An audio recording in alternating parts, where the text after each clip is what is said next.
here is my weekend outfit.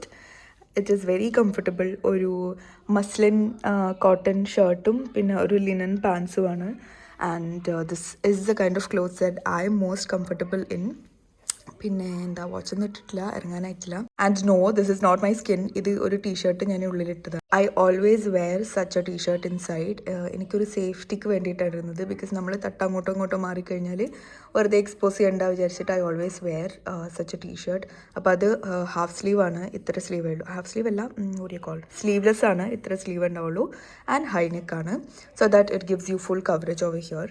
പിന്നെ dark coloured shirts ആയിട്ടുണ്ടെന്നുണ്ടെങ്കിൽ I will wear black ones. അപ്പോൾ എൻ്റെ അടുത്തൊരു ബ്ലാക്കും ഒരു ബേജും ഈ ഒരു കളറുമാണുള്ളത്. And I bought it from R&B. R&Bയിൽ അങ്ങനത്തെ ബേസിക്സ് ഉണ്ടല്ലോ, നല്ല അടിപൊളി ക്വാളിറ്റിയാണ്. Anyway, this is my outfit and this shirt is actually from Trendyol. ഇതൊരു മസ്ലിൻ കോട്ടണിൽ വരുന്ന ഒരു ഷർട്ടാണ്. And this pant is from അഫോർഡബിൾസിൽ നല്ല എന്താ പറയുക, ഒരു സ്കിൻ ഫ്രണ്ട്ലി ആയിട്ടുള്ള സംഭവങ്ങളുണ്ട് കേട്ടോ. കോട്ടൺ, ലിനൻ അങ്ങനത്തെ സംഭവങ്ങൾ. ഓ, ഇതൊക്കെ കേടായോ? അല്ല, മടക്ക്. ഓക്കെ, അപ്പോൾ കോട്ടൺ, ലിനൻ മെറ്റീരിയലുള്ള കുറേ സംഭവങ്ങൾ അഫോർഡബിൾസിലുണ്ട് കേട്ടോ. And it super long. ഇതിനെക്കാട്ടും ലെങ്ത് ഉണ്ടായിരുന്നു, ഇത് ഞാൻ കട്ട് ചെയ്തതാണ്. Because like I said, I am 156, 157 ആ ഒരു ഹൈറ്റാണ് എൻ്റെത്. അപ്പോൾ മിക്ക പാൻസും എനിക്ക് കുറച്ച് ലെങ്ത്ത് കൂടുതലായിരിക്കും. അപ്പോൾ ഇത് ഞാൻ കുറച്ച് കട്ട് ചെയ്തിരുന്നു. So anyway, this is my outfit. എനിക്ക് ഇങ്ങനത്തെ ഔട്ട്ഫിറ്റ്സ് ആണ് ഇഷ്ടം, വിച്ച് ജസ്റ്റ് ലെറ്റ്സ് മീ എന്താ പറയുക, B free with my movements. എനിക്ക് മാക്സി ഡ്രസ്സസ് ഇടുന്നത് ഇഷ്ടമാണ്, പക്ഷേ പ്രത്യേകിച്ച് പരിപാടികളൊന്നും ഇല്ലയെന്നുണ്ടെങ്കിലാണ് ഞാൻ മാക്സി ഡ്രസ്സസ് ഇടുക. എന്ന് വെച്ച് കഴിഞ്ഞാൽ നമ്മൾ എവിടെയെങ്കിലുമൊക്കെ പോയിട്ട് ഇങ്ങനെ ഇരിക്കുക, ഫുഡ് കഴിക്കുക, തിരിച്ചു വരിക, അങ്ങനെയാണെങ്കിൽ ഞാൻ മാക്സി ഡ്രസ്സസ് ഇടും. അല്ലെങ്കിൽ I prefer wearing something like this. Because ഇന്ന് മിക്കവാറും പാർക്കിലോ അല്ലെങ്കിൽ എന്തെങ്കിലും ദാഹിക്ക് പ്ലേ ഏരിയയിലോ അങ്ങനെ എന്തെങ്കിലും പോകാൻ ചാൻസ് ഉണ്ട്. That's why. So anyway, yeah, and excuse my voice because I'm having a sore throat. Yes, this hijab is from Pastel Parrots. അത് നാട്ടിൽ കോഴിക്കോടുള്ളൊരു കടയാണ്. I think they also have A online store. പക്ഷേ ഇത് ഞാൻ നേരിട്ട് പോയിട്ട് വാങ്ങിച്ചതാണ്. ഞാൻ എപ്പോൾ നാട്ടിൽ പോകുമ്പോഴും തിരിച്ച് വരുന്നതിന് മുന്നേ I just go there and pick out some random colours. എല്ലാത്തിനും മാച്ച് ആവുന്ന ടൈപ്പ് കളേഴ്സ് ഞാൻ എടുത്തിട്ട് വരും. So yeah, that's about the OOTG. അങ്ങനെ ഉറക്കമൊക്കെ കഴിഞ്ഞ് രാവിലെ നമ്മൾ സിലിക്കൺ ഒയാസിസിൽ വസന്തഭവൻ എന്ന് പറഞ്ഞിട്ടുള്ളൊരു റെസ്റ്റോറൻറ്റിൽ പോയിട്ട് മസാല ദോശയൊക്കെ കഴിച്ചു. സോ മസാല ദോശ നമ്മളുടെ എല്ലാവരുടെയും ഫേവറേറ്റ് ആണ്. എനിക്കും എൻ്റെ ഹസ്ബൻഡിനും എൻ്റെ മോനിക്കും ഒക്കെ ഇഷ്ടമാണ്. അത് നമ്മൾ ബ്രേക്ക്ഫാസ്റ്റിനോ അല്ലെങ്കിൽ ഡിന്നറിനോ ഒക്കെ കഴിക്കാറുണ്ട്. സോ ഈ വസന്തഭവൻ എന്ന് പറയുന്ന റെസ്റ്റോറൻറ്റ് അടിപൊളിയാണ്. നല്ല വെജിറ്റേറിയൻ ഫുഡ് കിട്ടുന്നതാണ്. അവിടുത്തെ മസാല ദോശ, ഗീ റോസ്റ്റ്, പൂരി ബാജി ഒക്കെ നല്ല ടേസ്റ്റാണ്. അതും നമ്മൾ സിലിക്കൺ ഒയാസിസിൻ്റെ അടുത്ത് ഒരു ലിവാൻ എന്ന് പറഞ്ഞിട്ടൊരു കമ്മ്യൂണിറ്റിയിലാണ് നിൽക്കുന്നത്. So it's very close to us. പിന്നെ I would also like to share my makeup routine here. ചെയ്യുന്നതൊന്നും ഞാൻ കാണിക്കുന്നില്ല, ഞാൻ യൂസ് ചെയ്യുന്ന 3 പ്രോഡക്ട്സ് ആണ് ഇത്. So I like to keep my makeup very simple. അതുകൊണ്ട് തന്നെ സൺസ്ക്രീനിന് പുറമെ ഈ ഒരു 3 പ്രോഡക്ട്സ് ആണ് ഞാൻ യൂസ് ചെയ്യാറ്. So this is the first product. ഇതൊരു ലിപ് ലൈനർ ആണ്. ഫ്ലോമാർ എന്ന് പറഞ്ഞിട്ടുള്ള ഒരു ബ്രാൻഡിന്റെ ചോക്ലേറ്റ് ഫോണ്ടോ എന്നാണ് ഈ ഒരു കളറിന്റെ പേര്. ഒരു ഡാർക്ക് ബ്രൗൺ ആയിട്ടുള്ള ഒരു ലിപ് ലൈനർ ആണ്. ആൻഡ് ഈ ഒരു ലിപ് ലൈനർ യൂസ് ചെയ്ത് കഴിഞ്ഞാൽ ഏകദേശം എല്ലാ ലിപ്സ്റ്റിക്സും ഇട്ടാല് ഒരു മാച്ച് ആവുന്ന പോലെ നമുക്ക് ഫീൽ ചെയ്യും. പിന്നെ ഇതാണ് എന്റെ ഫേവറേറ്റ് ലിപ്സ്റ്റിക്. ഇത് ലാക്മേന്റെ സ്ട്രോങ് എസ്പ്രെസോ എന്ന് പറഞ്ഞിട്ടുള്ള ഒരു കളറാണ്.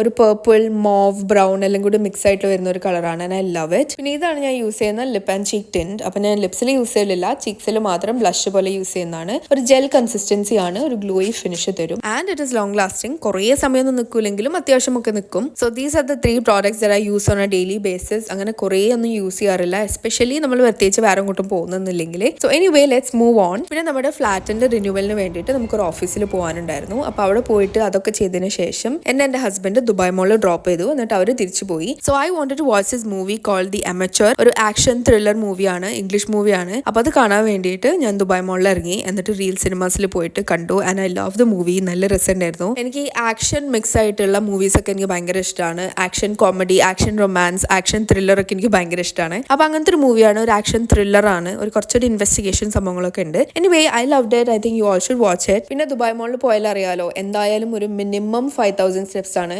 യൂഷ്വലി ഇതൊരു 10,000 സ്റ്റെപ്സ് ഉണ്ടാവാറുണ്ട്, പക്ഷേ ഇന്ന് കുറച്ച് കുറവാണ്. ബിക്കോസ് മൂവി കണ്ടു കഴിഞ്ഞ ഉടനെ തന്നെ ഞാൻ വീട്ടിൽ പോയി. പിന്നെ എന്നോട് കുറച്ച് ആൾക്കാരൊക്കെ ചോദിച്ചിരുന്നു ഈ ഡ്രൈവിംഗ് ലൈസൻസിന്റെ ഒരു എക്സ്പീരിയൻസ് പറയുമെന്ന് പറഞ്ഞിട്ട്. അപ്പോൾ ഞാനത് വേറെ വീഡിയോ എടുക്കാമെന്നൊക്കെ വിചാരിച്ചിരിക്കുകയാണ്.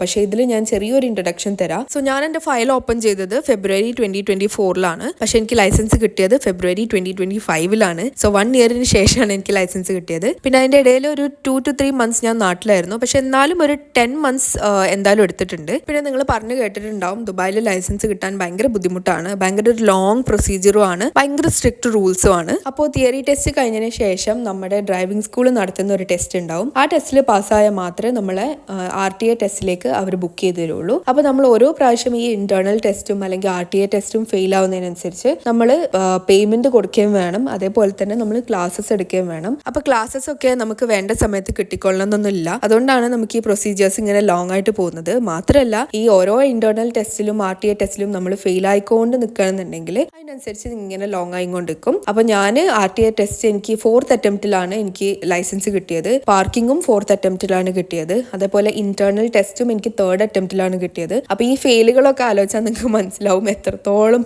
പൊട്ടിയിട്ടാണ് പാസ്സായത് എന്നുള്ളത്. അപ്പോൾ ഓരോ പ്രാവശ്യം നമ്മൾ ഫെയിൽ ആകുമ്പോഴും ഓരോ പ്രാവശ്യം നമ്മൾ ക്ലാസ്സസ് എടുക്കണം. അതുകൊണ്ട് തന്നെയാണ് ഈ ഒരു സംഭവം ഒരു കൊല്ലം വരെ നീണ്ടു നിന്നത്. പക്ഷേ അൽഹംദുലില്ലാ I made it and I M enjoying it. പക്ഷേ വിത്തൗട്ട് സൂപ്പർവിഷൻ ഞാൻ ഡ്രൈവ് ചെയ്യാറില്ല. ഒറ്റയ്ക്ക് ഞാൻ ഇതുവരെ ഇങ്ങോട്ട് എടുത്ത് പോയിട്ടില്ല. ഹസ്ബൻഡ് ഉണ്ടാകുമ്പോൾ മാത്രമേ ഡ്രൈവ് ചെയ്യുള്ളൂ. Anyway that is it actually for this vlog. നമ്മൾ പ്രത്യേകിച്ച് ഒന്നും ആ വീക്കെൻഡ് ചെയ്തില്ല ബിക്കോസ് വി വേർ സിക്ക്. അപ്പോൾ ഉച്ചയ്ക്ക് ശേഷം നമ്മൾ ജസ്റ്റ് പുറത്ത് പോയി കരാമേന്നൊരു ചായ എല്ലാം കുടിച്ചിട്ട് തിരിച്ച് വീട്ടിലേക്ക് വന്നു. ബിക്കോസ് വേറെ ഒന്നിനുള്ള എനർജി ഇല്ലായിരുന്നു. Anyway thank you so much for watching this vlog. I will see you next week. By.